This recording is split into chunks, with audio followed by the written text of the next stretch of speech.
Om Shri Sai Ram. Yesterday, I told the story of how Ravan came to be and why he became Ravan. Continuing with the same story, now I shall tell you another story. This is the story of King Pratapbhanu, and this is another story of how Ravan became Ravan. So, a very long time ago, there used to be a country called Kekai, and in this country called Kekai, the name of the king was Satyaketu.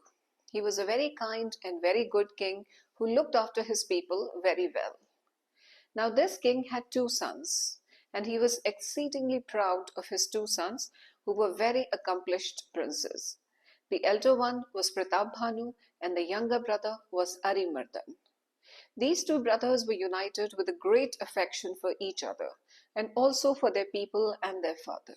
And together, the king and his two sons, they looked after diligently after the needs of all the citizens of the country.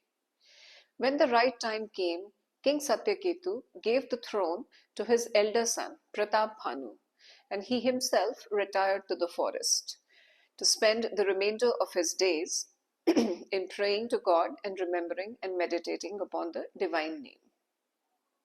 Pratapbhanu took his responsibilities very seriously, and he looked after his people even better than his father did.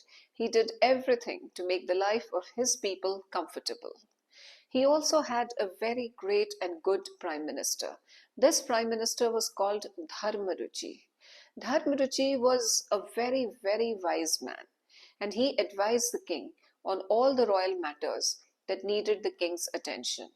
Dharmaruchi was also devoted to serving the people of his country, and so the king, along with his gallant brother and his wise prime minister, administered his kingdom very efficiently. Now, apart from serving the Brahmins and the Vedas and the scriptures and following everything that the scriptures said and listening to the words of his gurus, the king was doing everything that was right. And because he was a Kshatriya king, he also did another thing which is very dear to the Kshatriya kings, and that was that he took an expedition. And this expedition was to conquer the earth. Yes, like Alexander the Great. Once upon a time, Alexander the Great, whose name we know, he had set out from Greece to conquer the whole earth. And King Pratapbhanu, a very, very long time ago, had the same ambition. He wanted to conquer the earth. And so he set out with his gallant brother and he marched on. His army was brave, his soldiers were really good, and he himself was unmatched. Nobody could defeat Pratapbhanu. There were so many kingdoms with so many kings, but they all were defeated because he was too good a warrior. And once he had defeated the kings, then he would return the kingdoms back to them, but then they had to pay a kind of a sum to him, a princely sum. And they were supposed to be like working under him, ruling their own countries, but still under the emperorship of Pratapbhanu. So they had to pay tributes to him. Like this, he continued all over. And the Saptadweep, the seven islands, it is said, the seven islands on Mother Earth, they were all conquered by him. And ultimately, he became the monarch of the whole earth. Now, this Pratapbhanu, several of his enemies were so afraid of him that they ran away from the battlefield, leaving their kingdoms, orphans, to Pratapbhanu's armies. Some of them surrendered to him, some of them were killed by him, but nobody could stand against him in war. Finally, when he had defeated everyone and the whole earth was his, then Pratapbhanu came back to his kingdom, Kekai. And now once again he started to lead a very good and godly life, devoted to all the four commandments of the scriptures. Every day he would feed the Brahmins, he would feed the poor, he would look after his people, see to it that there was plenty of food and water and everything that his citizens needed. Things were going fine, life was good, and all was well. One day, the king decided that he needed to go hunting. The kings always did go hunting from time to time, and this time Pratapbhanu decided to go alone. He left even his brother behind in the palace. He mounted his gallant steed, and off went the king into the forest. And there he shot dead a number of deer. who were roaming in the forests, and after he had killed so many deer, he spotted a boar. Now, this boar was huge. It was like a small hill, you could say, like that big. And the boar was so huge, and the white tusks were shining so brightly. You could almost imagine it was like the Rahu trying to devour the moon, like almost like the moon was there fitted on its face. And the king decided that this would be his next hunt, and so he sped after the boar. The boar gazed up, startled to see the king with his horse, and he rushed. The boar ran, and he hid in the jungle, and he went further and further, and the king still pursued, and the boar found that the king was gaining on him, but the boar was very wily. It just ran inside deeper and deeper and deeper till it went into a thicket of bushes, and these bushes were so thick that even the king's horse could not go inside, but the king would not give up. He pursued the boar on foot, relentlessly, that today you are going to be hunted. But the boar was extremely clever. He ran, and he slunk inside a small mountain cave. The king did not know about the existence of the mountain cave, and there the boar hid.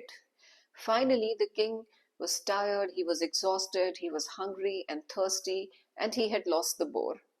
So, with great difficulty, King Pratapbhanu came out of the thicket of bushes, and by now it was dark. The jungle was scary, and he didn't know what to do. He found his horse, and both man and beast, they were making their way through the forest, disconsolately, because both were exhausted and they needed some water. The king was also searching for some rishis' hermitage, for some sages who might be living in this part of the forest. Although the forest was very dark and dreary, and on his way he had passed almost no hermitages. In fact, he had not passed any human beings nearby in the forest, because this was an entirely deep and dark section of the forest. While the king was going back, suddenly he spied a small hut, and the king was pleased. Finally, some sign of human habitation. So the king and his horse, they went near the hut, and there he found an ascetic. He found a man who looked like an ascetic with a beard and long matted hair, sitting wearing tattered clothes and sitting in his hut. The king went and bowed to him and requested him for some water. The ascetic opened his eyes and he looked at the king. The king did not know him, but this man knew the king. Actually, this man who was sitting in a hut in the forest, who dressed and looked like an ascetic, was no ascetic. He was not a sage. He had once upon a time been a Kshatriya king. He had also ruled a kingdom. But then Pratapbhanu had come with his monster army, and he was defeating all the kings, and he had defeated this king also. This king was an enemy of Pratapbhanu's, but once he was defeated by Pratapbhanu, he lost the war, he slunk away. He ran away from the battlefield rather than surrendering to Pratapbhanu and accepting him as the emperor or getting killed. He did not accept either of these two things, and he just slunk away. He ran away from the battlefield and hid himself in the forest. And after some time, he assumed the garb of an ascetic. A false ascetic, I might add, because he had not become a sage. He had not given up his desires. And he was now simply hiding in the forest. The only thing was that he had disguised himself.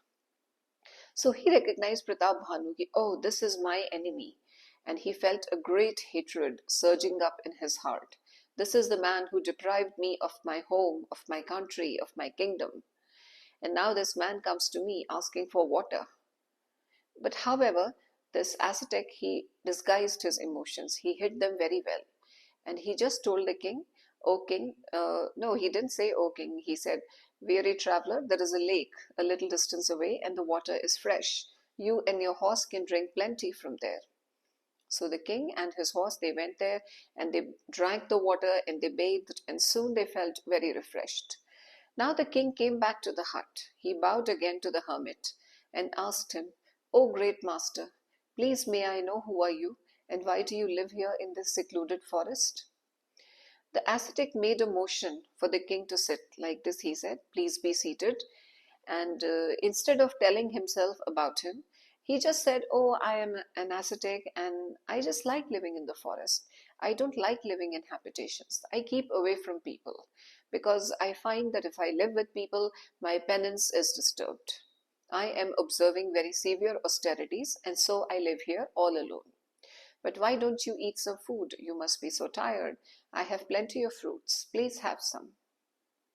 So the king was delighted, and as he ate, he talked with the hermit as he thought. Now, this hermit asked the king, "Who are you?"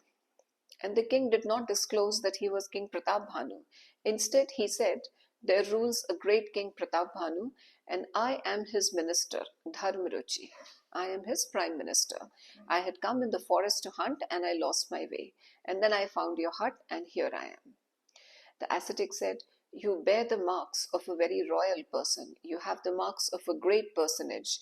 You look so royal. You could, like be mistaken for a king yourself." The king was surprised that the ascetic was so astute. He was so sharp. After that, this false hermit, he spoke of a number of things. The king bowed to him and requested him, "Master, you have been living here for such a long time in solitude. Please tell me, O great master, what have you learned?" The ascetic did not really want to speak with the king, and the more he tried not to speak with the king and to observe silence, the more the king desired to hear more from the hermit. Because even the most clever of us are sometimes mistaken, and we are fooled by people who might be great but who are not good. We fail to make the distinction between good and great. And this is what the king was doing. Because he had been so hungry and thirsty, and then the sage had offered him water and given him food, and he looked like he was a sage, the king was relaxed in his presence. He did not even consider that this could be somebody else disguised as a sage. Then the sage told him, "O king, the night is dark and the road is difficult. So why don't you stay here tonight? Your kingdom is anyway like hundreds of miles away. The outskirts of your city, they are like hundreds of miles away. So why not rest here in this hut? You rest here tonight and tomorrow you may leave.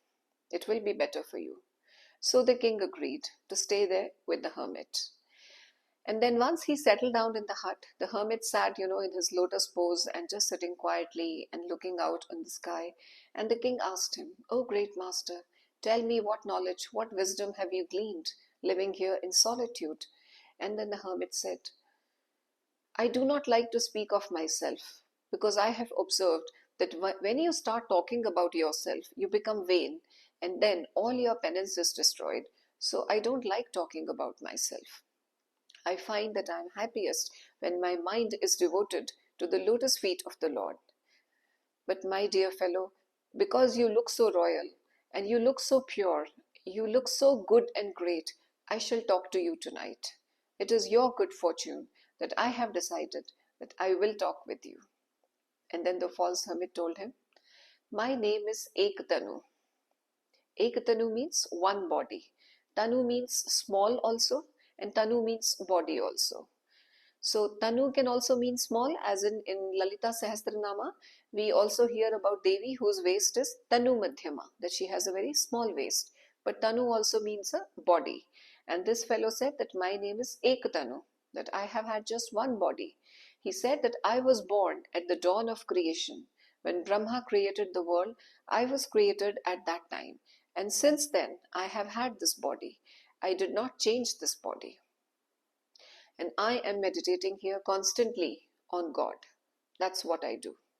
And although I have a number of powers with me, I do not like to show off. I do not like to display them.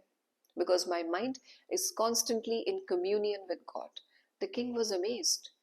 Here was a fellow who was alive since the dawn of creation. Who would have thought that? And after that, the wily Ektanu, he told the king a number of stories. He told the king a number of stories about the beginning of creation, about the dissolution of creation, and about some stories from the Puranas. He seemed so wise, and his words, it seemed like he had experienced it all. To the king, he seemed like a very real sage, and the more he heard, the more the king got fascinated. The king was so absorbed by this hermit's words that he could not see the truth, that this guy is my enemy, and that I have myself defeated him in battle. He could not imagine that this could be that same person. And this guy was in, like, dressed like a beggar. And when the king asked him who he was, in the beginning he had said, I am a beggar. I wear these torn clothes and I am a mendicant. And the king again replied, you are no mendicant, O my lord. You are like a guru to me. You are like a master. You are so good. It's only the wise, who call themselves not good or great. It's the fools and the vain people who always call themselves, to be so much up higher than they actually are. So this is a sign that you are really great, because you do not call yourself great. You call yourself a mendicant, and you are hiding yourself like a snake hides a gem.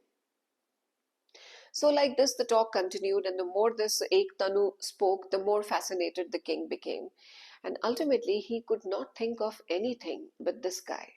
And so then he said, oh master, since you have been living since the dawn of creation, please bless me also. Please bless me. I am your servant, and I have lied to you. I am sorry for having lied to you. Then this Ektanu smiled and said, I know, O king, I know. You are not Dharmruchi. You are King Pratapbhanu. I know you because I know everything. Because I was born at the dawn of creation, I know everything about everyone. I know you are a king. But it's all right. I admire your political sagacity and your sharpness in your knowledge and wisdom, that kings should not disclose themselves so easily to every stranger. I see that you are very smart. The king was like very pleased. Oh, he's really great, He understood who I am. He knows the past, the present, and the future. I am lucky that I have divined upon such a personage. And so then the king bowed to him, and he touched his feet and said, please accept me as your disciple, O my dear Lord. Please bless me. So then Ektanu asked, what do you want? And he said, please bless me with a life where there is no suffering, with a life where there is no defeat, with a life where there is no old age, with a life where there is no death. Please bless me with all these things, and please also bless me that I may rule for 100 kalpas. Now, in the story that I told yesterday, I described how long is one kalpa. In one kalpa, there are 1000 chaturyugas. And 1000 chaturyugas is a very, very long time, because even one chaturyug is 12,000 divine years. So one kalpa itself is huge. It means 1000 chaturyugas. And to reign for 100 kalpas is a very, very long time. And that is what the king asked for. So Ektanu looked at the king and said, O king, you have asked for the best, and I can give it to you. There is nothing that I cannot give to you, because what can one not achieve with penitence, with penance and tapas? One can achieve anything. I have meditated so much, and I have understood that it is with meditation, it is with tapas that Brahma creates this creation. It is with the help of tapas that Vishnu sustains it. And it is with the help of tapas that Shiva transforms this creation, dissolves it, and then another one is created. So everything is possible with the power of tapas and meditation. I shall definitely bless you. Not even Yamraj shall be able to come near you. I can assure you of that. But there is one difficulty. The king asked, what is that difficulty? And this false hermit said, O king, it is the Brahmanas. Nobody can control the Brahmanas. They are very, very powerful. If you can only bring the Brahmanas under your will, that they do as you say, then everything is possible. And the king said, how shall that be, my lord? Please guide me. And this false hermit said, for this actually I would have to come to your city, and I do not go anywhere. I just live in solitude. I don't go anywhere, and if I don't come to your city, it will not be possible.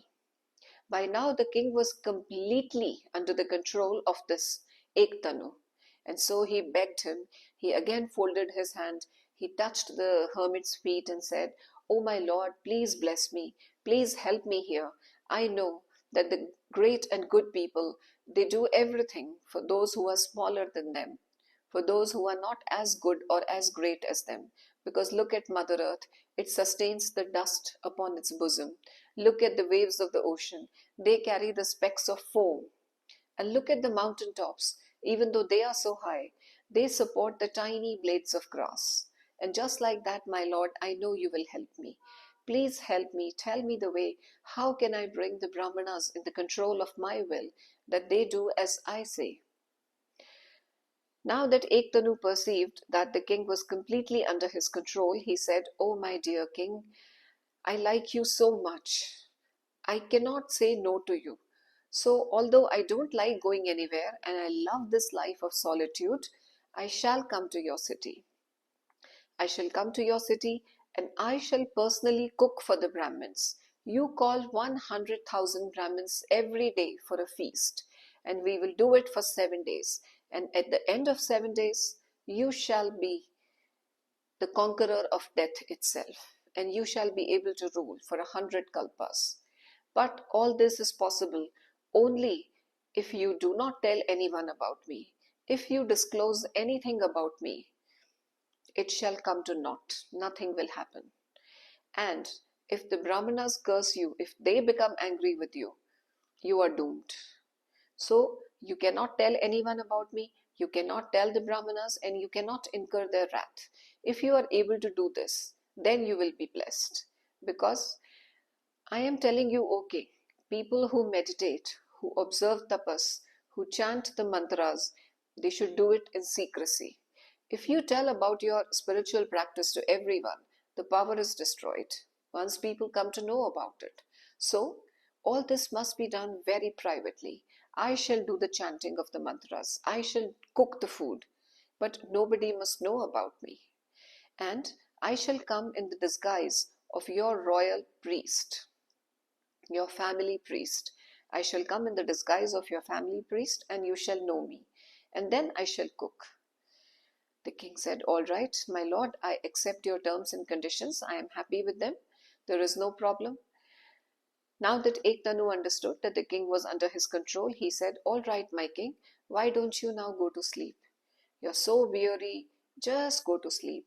I have so many magical powers that I have acquired with my tapas. I can transport you and your horse in your sleep to your palace. Nobody will come to know anything. So now just go to sleep." So the king lay down in the hermit's hut and he went to sleep.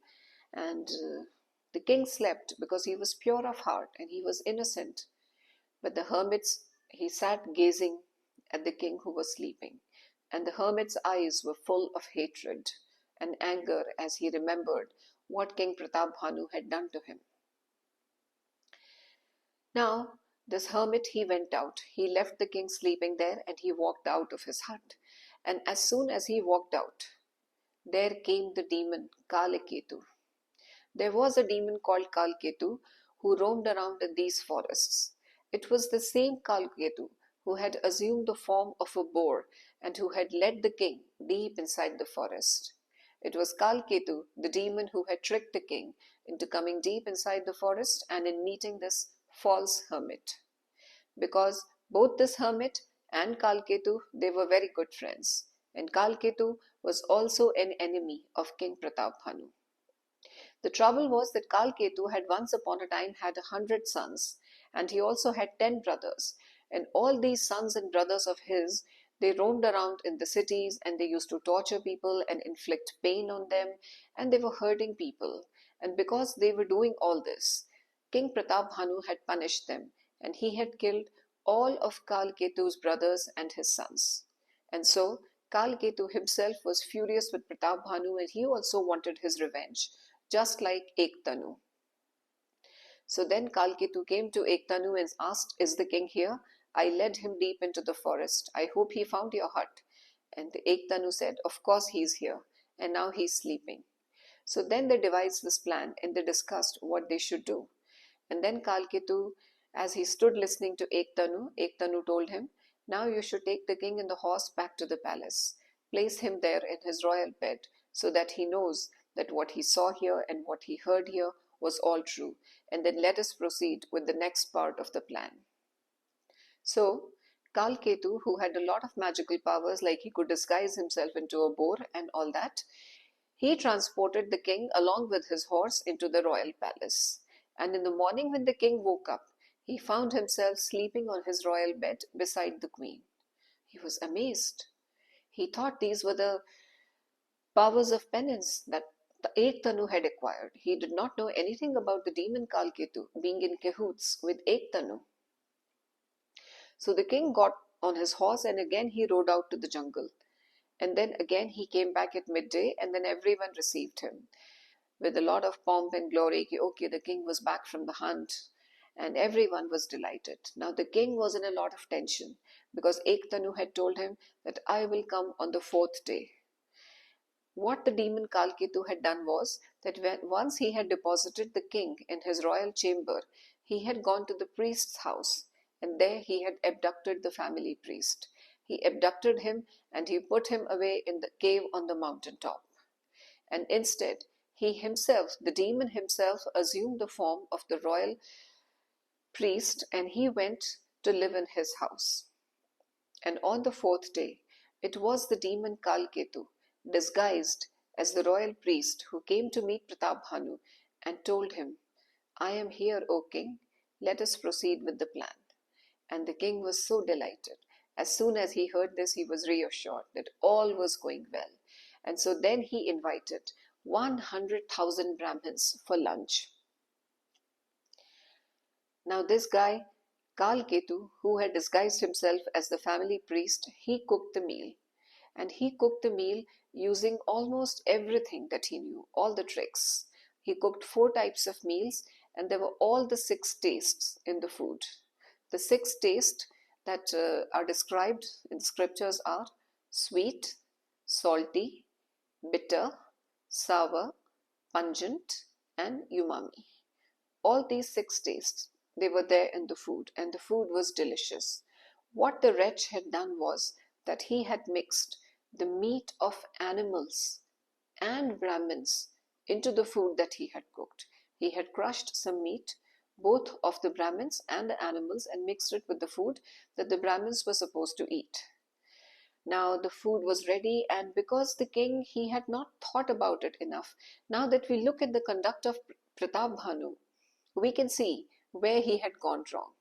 He had blindly trusted the sage, a person whom he knew upon a chance encounter in the jungle. He took him to be a very, very highly, meritorious rishi, somebody who was very much higher up in the spiritual evolution scale. He did not test the hermit. He just believed in him blindly. Mostly all of us, whenever we believe someone blindly, mostly we are disappointed because the common sense, which is a very good sense, is the first one we desert once we start believing blindly. And this was the only mistake he made, that he did not test, he just believed. First you have to test, and only then believe. And once you start believing, then don't doubt. That is the way of God. But here, Pratapbhanu, although he had so many gurus and ministers and people, who administered to the kingdom, whom he could have asked for their advice, he did not think about asking any one of them. He just trusted this one guy he met in the jungle. And look what happened. Because he trusted this guy, now he was in deep trouble. Because the king had not even gone to check in the kitchen how the food was being cooked. If he was inviting 100,000 Brahmins, he should have gone to the kitchen to at least check once what was being cooked. He should have tasted it. He should have found out what was being served. He did not do any of these things. And whenever we are complacent or we are not really diligent, that is when we suffer. That is when mistakes happen. But then as it happens, when the inevitable has to happen, the circumstances arrange themselves like that, so that the inevitable does happen. And so it happened in Pratapbhanu's life, that all the Brahmins, they sat down to eat, and this wretch, he served the food to them. And as the food was being served and the Brahmins were about to eat, suddenly this demon Kalketu, he himself announced in a voice that seemed to come from the heavens. And this voice said, "O Brahmins, do not eat, because this king, he is wicked. He wants to take away your dharma. He has mixed the meat of Brahmins and animals in your food. So do not eat this. And the Brahmins were like, they were furious. They were so angry. How dare this king treat us like this? Look at this Kshatriya king. What does he think he is? He's trying to take away our dharma. So they all got up and in one voice they cursed the king. They put a very terrible curse upon this king and they said, "You think so much of your might and your pomp and your glory, Pratapbhanu, you have forgotten who you are and what is your dharma. So now you will be destroyed within the space of 1 year. Your kingdom, your army, your family, all will be destroyed. And there will be no one left in your vansh even to offer water to you. This is the curse that we are putting on you, and you will also become a demon in your next birth, because it's a demonic act that you have committed." Pratapbhanu was in such shock that he was unable to utter a word. He just fell down as if struck by lightning. He could not believe what was happening. And then the gods spoke from heaven. They said, "O Brahmins, you have placed a curse upon a great and innocent king. Pratapbhanu has done no wrong. He does not know that the food was contaminated with meat, and you should not have cursed him like this." Then the Brahmins were also taken aback. Then the king went into the kitchen to check, and when he went into the kitchen to check, he found that there was no food and there was no royal priest either. Now he came back and he wept and he told the Brahmins everything that had happened, the chance encounter with the false hermit in the forest, and the proposal that he had put up that he would come and cook for the Brahmins, and how then the king would acquire freedom from suffering, from old age, from death, and how he would reign for 100 kalpas. The Brahmin said, "We cannot take back our curse once we have put it out. So now you will have to become a demon, and nothing can be done about that." After that, the Brahmins left, and the king was in a daze. He just could not believe what had just happened. The demon Kalketu, he sped back to the forest and he told the false hermit Ektanu about what had happened, how the Brahmins themselves had cursed the king, that there would be no one left even to offer water in his family to his soul after his death. Ektanu was mightily pleased, and then Kalketu said, "Friend, the time has come for our revenge. Now we can put the next plan in motion." So then Ektanu, he sent messengers all over to all the kingdoms who had been defeated by Pratapbhanu, and he himself personally visited, and Kalketu also went, and then they got all those kings together, and those kings, they started attacking Pratapbhanu's kingdom because they all wanted revenge. They didn't like paying tribute to Pratapbhanu. And Pratapbhanu found that all his strength, his courage, everything was waning. He was losing everything. He could not win any of the wars. And very soon he was defeated and killed in battle, along with his brother, along with his prime minister, his sons, and all his soldiers. Everything was finished. And these enemies of Pratapbhanu, they took everything from him, including his kingdom. After his death, this king Pratapbhanu, he became Ravan. Although he was the son of a rishi and he was born in a very holy line, because of the curse of the Brahmins, he was born as Ravan, and his younger brother Arimardhan became Kumbhakarn, and the wise prime minister Dharmaruchi, he became Vibhishan. And like this, the king of Lanka was born. So this is another story that is told in the Ramcharitmanas, and I hope you enjoyed it. Sai Ram.